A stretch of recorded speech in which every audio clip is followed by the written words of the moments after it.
औज़ुबिल्लाहि मिनश्शैतानिर्रजीम बिस्मिल्लाहिर्रहमानिर्रहीम अस्सलाम वालेकुम वरहमतुल्लाहि वबरकातुहू।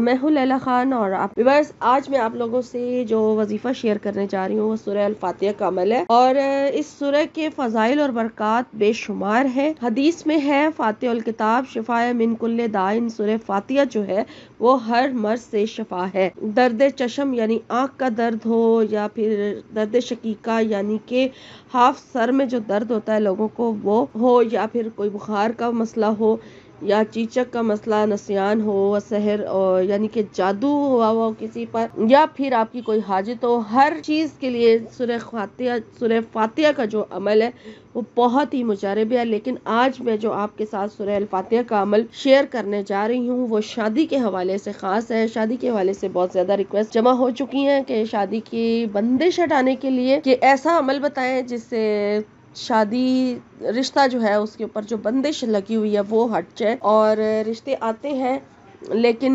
पसंद भी कर देते हैं, लेकिन फिर उसके बाद कोई ना कुछ ऐसा हो जाता है, कुछ ना कुछ कि रिश्ता नहीं हो पाता, अंजाम तक नहीं पहुंच पाता, शादी तक बात नहीं पहुंचती और उससे पहले ही रिश्ता ख़त्म हो जाता है। या फिर ऐसा हुआ होता है कि रिश्ता भी तय हो जाता है, बाकायदा मंगनी कर दी जाती है, निकाह की डेट फिक्स हो चुकी होती है और फिर एकदम से कुछ ऐसा हो जाता है कि ख़त्म हो जाता है सब। तो इन सब चीज़ों को हटाने के लिए, यानी कि बंदिश मेन चीज़ होती है, बीच में कोई ना कोई रुकावट है, कोई ना कोई बंदिश है, उन सब चीज़ों को दूर करने के लिए आज का जो वजीफ़ा सूरह अल-फातिहा का मैं आपसे शेयर करने जा रही हूँ। एक तो बहुत ही आसान अमल है, बिल्कुल मुश्किल नहीं है, और जो इस अमल को करेगा बाकायदगी के साथ, आप लोग थक जाते हैं, मायूस हो जाते हैं, 2 दिन 3 दिन करके अमल थक जाते हैं, जिसकी वजह से आपको 1 दिन का या 2 दिन का या 3 दिन का कहा जाता है कि आपने ये अमल करना है। लेकिन कोशिश ये किया करें कि जब तक आपका मसला हल नहीं हो जाता आप अमल को, आप वजीफ़े को जारी रखा करें, क्योंकि अल्लाह ताला के यहाँ देर ज़रूर है लेकिन अंधेर नहीं है। कबूलियत उसने करनी है, अल्लाह पाक ने कबूल करना है। जब ज़्यादा से ज़्यादा जिक्र करेंगे, ज़्यादा से ज़्यादा जिक्र में टाइम देंगे तो ही अल्लाह पाक हमारी तरफ मुतवज्जा होगा। सुन वो ज़रूर लेता है, लेकिन एक शख्स सिर्फ मांग के छोड़ देता है, मांगते मांगते एकदम तंग पड़ जाता है, मायूस हो जाता है, तो फिर ऐसे शख्स को फिर मायूसी के सिवा और कुछ नहीं मिलता। आप मायूस ना हुआ करें, आप मांगते रहें, खटखटाते रहें अपने रब का दरवाज़ा, इंशाल्लाह ज़रूर खुलेगा। इसलिए बग़ैर तंग पड़े अपना अमल जो है वो जारी रखा करें।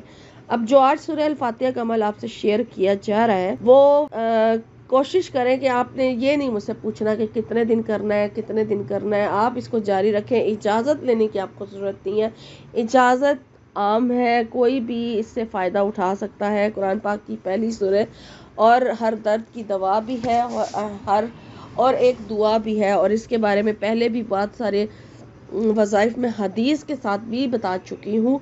और आज मैं आपको सिर्फ एक अमल बताने जा रही हूँ कि किस तरह से आप इस अमल को करके अपने रिश्तों के हवाले से जो बंदिश लगी हुई है, शादी के हवाले से जो प्रॉब्लम है, जो रुकावट है, उसे दूर कर सकते हैं। अब अमल का जो टाइम है वो एक फ़िक्स टाइम बताया गया है, आपने उसी टाइम इस अमल को करना है। अगर आप भूल जाएंगे तो फिर आपका अमल जो है वो नए सिरे से आपको दोबारा करना पड़ेगा। इसलिए बाकायदगी के साथ आप इस अमल को करेंगे और जारी रखेंगे जब तक आपका मकसद पूरा नहीं हो जाता, चाहे आपको 40 दिन ही क्यों ना करना पड़े। अब आपने करना क्या है वो नोट कर लीजिए। सबसे पहले आपने इसे टाइम जो है वो है फजर की नमाज के दौरान।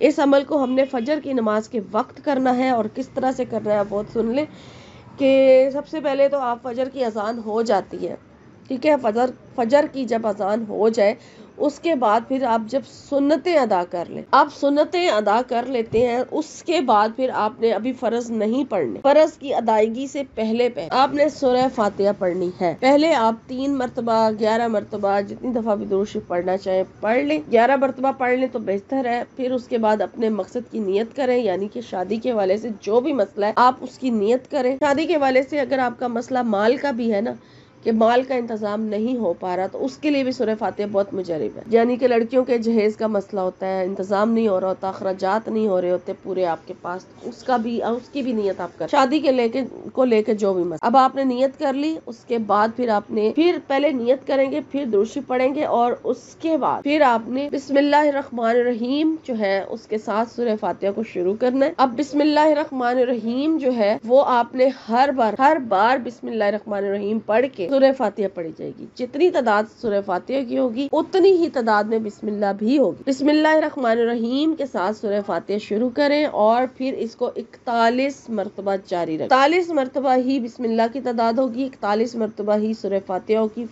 41 टाइम। और ये पूरा करके जब आपका 41 मरतबा ये मुकम्मल हो जाए, फिर उसके बाद दुआ मांगे। दुआ मांगने के बाद आपने सूरह फातिहा यानी कि दुआ मांगने के बाद आपने फिर दुरूशी पढ़ना है। दुरूशी पढ़ने के बाद फिर आपने फ़र्ज़ नमाज जो है उसकी अदायगी करनी है। जो 2 फ़र्ज़ आपने पढ़ने हैं फजर की नमाज के, वो पढ़ें और फिर उसके बाद आप दुआ में मशगूल हो जाएं। जितनी दुआएं मांग सकते हैं मांगे और अपने उस मकसद की, जिस मकसद के लिए आपने ये अमल किया, वो दुआ भी ज़रूर शामिल करें अपनी दुआओं में।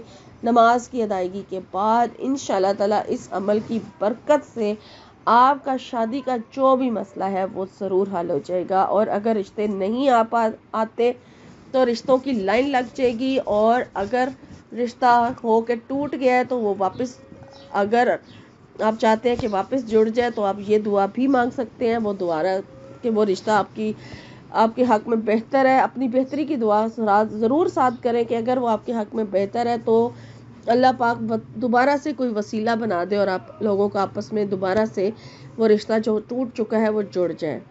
ठीक है। और अगर रिश्ता नहीं हो रहा तो ये दुआ भी आप मांग सकते हैं।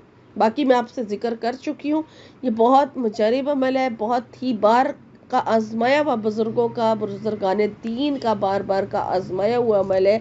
और इसके अलावा सूरह फातिहा के बहुत सारे फ़ज़ाइल हैं जो मैं आपसे नेक्स्ट किसी और वीडियो में शेयर करूँगी इंशाल्लाह। तो आज का वजीफ़ा बस यहीं तक था। इंशाल्लाह ताला एक नए वजीफ़े के साथ एक नई वीडियो में आपकी खिदमत में हाजिर होंगी। और जाने से पहले आपसे रिक्वेस्ट है कि मेरे चैनल को सब्सक्राइब कर लीजिए ताकि जैसे ही कोई वीडियो अपलोड हो उसका नोटिफिकेशन आप तक पहुंच जाए। लेकिन नोटिफिकेशन ज़रूर ऑन कर लीजिए ताकि वीडियो मिस ना हो। और मेरी हौसला अफजाई के लिए वीडियो को लाइक और अब सदका जारिया समझ के वीडियो को शेयर ज़रूर कीजिए। शुक्रिया। अल्लाह हाफिज़।